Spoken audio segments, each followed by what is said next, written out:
Well, we are just under 5 hours away from the first debate of the 2024 election between President Biden and former President Trump. President Biden arrived in Atlanta this afternoon. He spent the last week at Camp David preparing for tonight's debate with a team of current and former advisors. Meantime, former President Trump is scheduled to arrive in Atlanta in the next hour or so. He has remained on the campaign trail in the days leading up to the debate. This will be the first time a former president and a sitting president are going head to head. And I spoke with CBS News correspondent Robert Costa earlier this afternoon. He's in Atlanta to cover the debate tonight. He talked to us about what both campaigns will be looking to accomplish and how the candidates are preparing to go head to head. So, Robert, tonight's debate is already historic. It's earlier than ever in a presidential campaign and the first time that a current and former president will be going head to head.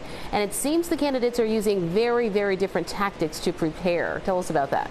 It's fascinating. When I'm talking to officials in both of these campaigns, the Biden and the Trump camps, they know that the whole nation, a lot of people around the world will be watching tonight. 90 minutes, these two candidates on stage, a mute button that might prevent interruptions from happening, though they won't, of course, prevent interruptions from happening on stage. Only those at home won't hear the interruptions. But what this debate's really about is reaching people in places like the Philadelphia suburbs, the suburbs of Detroit, Michigan, convincing those who might be on the fence about President Biden or former President Trump to give them another look. These are candidates that are so well known, 78 years old, 81 respectively.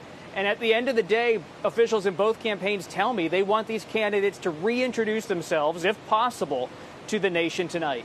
The way the candidates handle themselves tonight is going to be critical. What will viewers be looking for from both of them at this point?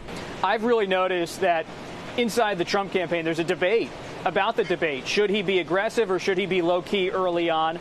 I believe, based on my reporting, that he is going to be a bit more low-key, contained. Trump will early on in this debate, and then we'll start to rhetorically punch back at President Biden as the debate moves on and the topics potentially get a little bit tougher. As for Biden, he is someone who many in the Democratic Party are telling me they would like to see him bring what they call State of the Union energy. They want to see him bring that same energy level he had at the State of the Union earlier this year, bring it on the debate stage, and remind people that he's fully in command. Well, you can watch the debate tonight at 9 o'clock right here on CBS Philadelphia. That will be followed by CBS News Analysis at 10:30 and CBS News Philadelphia at 11.